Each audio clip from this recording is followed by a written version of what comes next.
Tor is a name that has become synonymous with anonymity. It's used by journalists in countries with heavy censorship, human rights advocates, crypto enthusiasts, and, of course, criminals. It's a portal into a world where your IP can't be tracked, your route remains hidden, and supposedly no one can tell who you really are. But here's the paradox. This network, built as a shield for privacy, was created by the military, specifically Americans' intelligence services.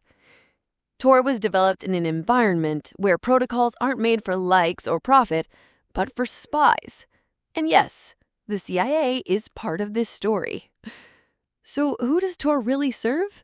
Can it be trusted knowing it originated from agencies that specialize in surveillance? This video isn't about conspiracy theories. We'll explore Tor's origin story, how it works, whether it actually protects us, who funds it, whether users can be tracked, and why this technology still inspires fear in some and hope in others. To understand what Tor is, we'll start with the basics, how it works, and why it's called an onion. Tor stands for the Onion Router. This isn't just a metaphor. The technology is literally based on layers of encryption. Normally, when you access the internet, your traffic travels directly from your device to the website. Your IP address, location, and even your provider can be easily identified. Tor works differently. It wraps your traffic in multiple layers of encryption and sends it on a path that's not direct. Instead, it travels through 3 randomly chosen nodes. The first, the entry node, knows who you are, but not where you're going.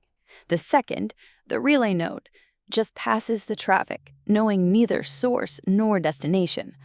The third, the exit node, knows where the data is going, but has no idea who sent it. These 3 nodes are in different parts of the world. One might be in Germany, another in Canada, the third in Malaysia. The entire bundle is encrypted so that each node only sees its nearest neighbor, like a nesting doll of data, or more accurately, an onion. This architecture achieves its main goal, anonymity. Not invisibility, but rather the impossibility of tracing the data path backward. Even if someone controls one of the nodes, they only see a fragment of the puzzle. Tor isn't only used to visit regular websites. It also allows access to .onion domains, hidden services not indexed by Google or accessible through standard browsers. This is where the infamous and often illegal darknet resides. But not exclusively. Tor also hosts legal and useful sites. Most major news organizations have .onion versions of their websites for secure access in censored countries. The entire Tor network is made up of roughly 7,000 volunteer-run nodes around the world. Each is simply a server run by someone who supports internet freedom.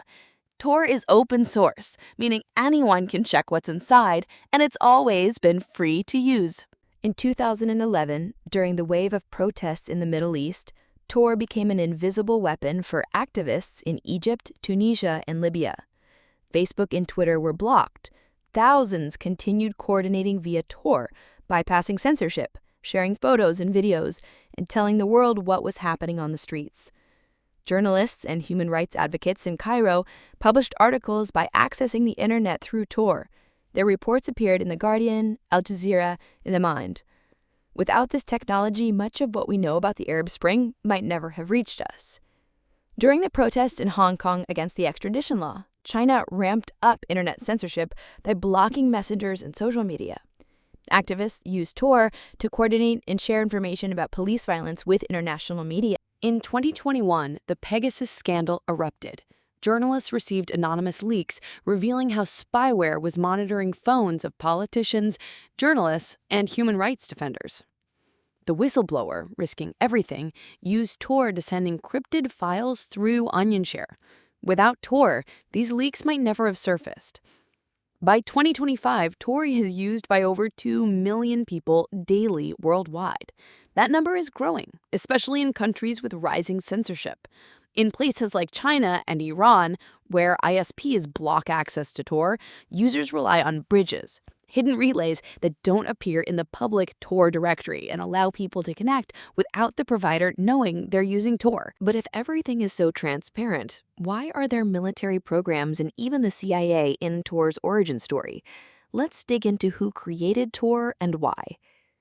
In the mid-1990s, amid the digital revolution, the U.S. Naval Research Laboratory began working on a system to protect the communications of spies and agents in the field. The project was called onion routing. Its goal was to securely transmit information over public channels without revealing the sender or origin. Among its creators were David Goldschlag, Michael Reed, and Paul Syverson. They didn't just encrypt data. They invented a way to split up the route so that no one could trace the entire path from sender to recipient. Now here's the twist. In the early 2000s, American intelligence agencies made an unexpected move. They made Tor public. They opened the source code and allowed anyone to use it. The reasoning was simple yet brilliant: to hide their agents' activity among regular users. If only spies used Tor, any traffic from the network would look suspicious. But if thousands of journalists, activists, and students used it too, it became impossible to distinguish spies from civilians. In 2002, Tor became an open-source project. By 2004, control was handed over to an independent development team, the Tor Project. But funding continued. According to Tor Project's 2010 reports, up to 80% of its budget at certain times came from U.S. government grants. Donors included the U.S. State Department, the National Science Foundation, and at times indirectly organizations tied to the CIA and NSA. The Tor Project has always stated it is independent, but true independence depends on money. In 2015, the project received $1.8 million from the Open Technology Fund, an organization backed by the U.S. State Department. This wasn't a secret. The figures are listed in official Tor Project reports. By 2020, Tor began seeking alternative funding from private donors, foundations, and crowdfunding. The reason was obvious. Being too reliant on government money undermines trust in a tool meant to protect users' privacy, even from the government itself. In 2017, social media buzzed with theories that Tor's code had hidden vulnerabilities, allegedly placed there by the NSA or CIA. Suspicion grew when a user posted a comparison between browser versions and pointed out lines of code that suddenly disappeared. The Tor project responded, "Our code is open. Anyone can inspect it." No backdoor was found. But the fact the theory went viral speaks volumes. Trust in Tor isn't unconditional, especially if you know who created it. In 2019, the CIA officially launched its own Onion site, accessible only via Tor. It wasn't just for gathering intelligence. Its purpose was to find and recruit new informants, particularly in authoritarian countries. It was the first time an intelligence agency publicly acknowledged using Tor for operations. The CIA even released a statement calling the site a secure and anonymous way to interact with potential sources. Now, one question has worried users worldwide since this became public. If the network was created by the military, if it's funded through government grants, if intelligence agencies use it, can they spy on us? To answer that, we must understand how anonymous Tor really is, and where the line between safety and illusion lies. Online, people talk about Tor like it's an impenetrable shield no state or agent can break. But Tor isn't magic. It's just technology, and all technologies have limits. Let's start with what Tor does protect. It hides your IP, routes your traffic through multiple nodes, and makes it almost impossible to link sender and recipient directly. But the myth of absolute anonymity is just that, a myth. Tor can be attacked indirectly through traffic analysis and human error. Vulnerability number 1, traffic correlation.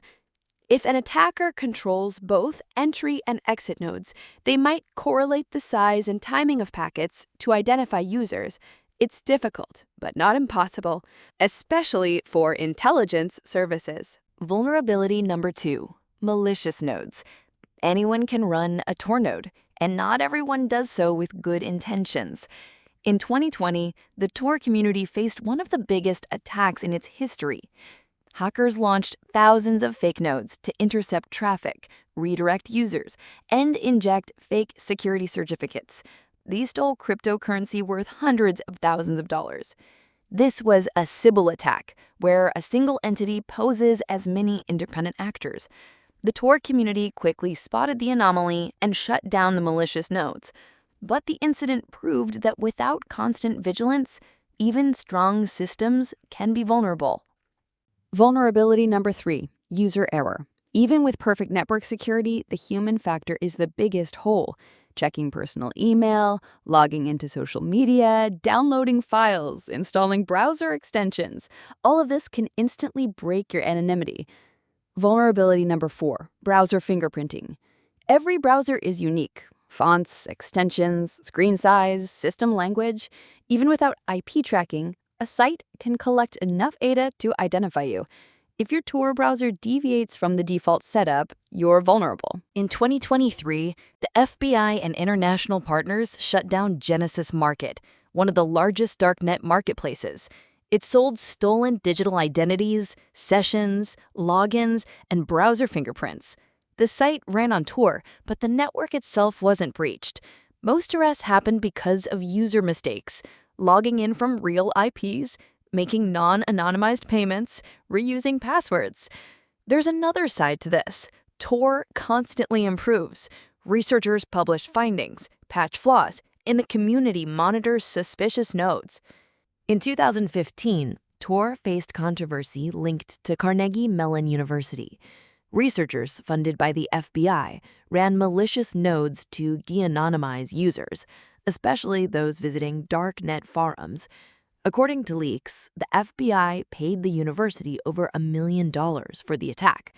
They partially succeeded, de-anonymizing dozens of users and handing over data to authorities.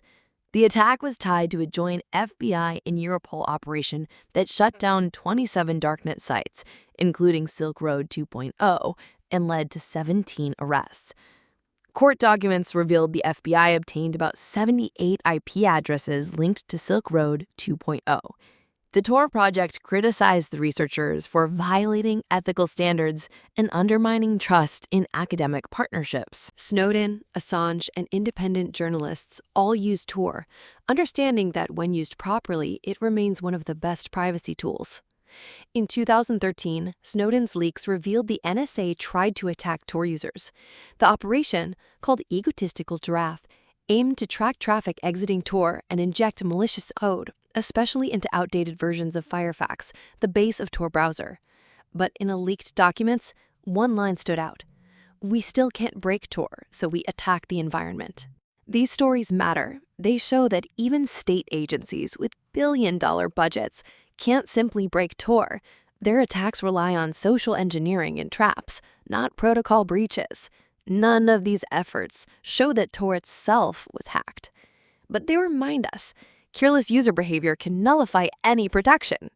The network stays strong, only the browser and its users were ever compromised. And according to 2020 research, just 6% of activity on Tor relates to illegal content. The rest is simply people. Despite myths and fear, Tor is a legal tool in most countries. But for Tor to truly protect you, it must be used correctly. Real privacy starts with awareness. Have you ever used Tor? Do you trust it? Or believe privacy is just an illusion in the modern world? Let us know in the comments. We'd love to hear your thoughts. If you enjoyed this video, don't forget to subscribe for future content.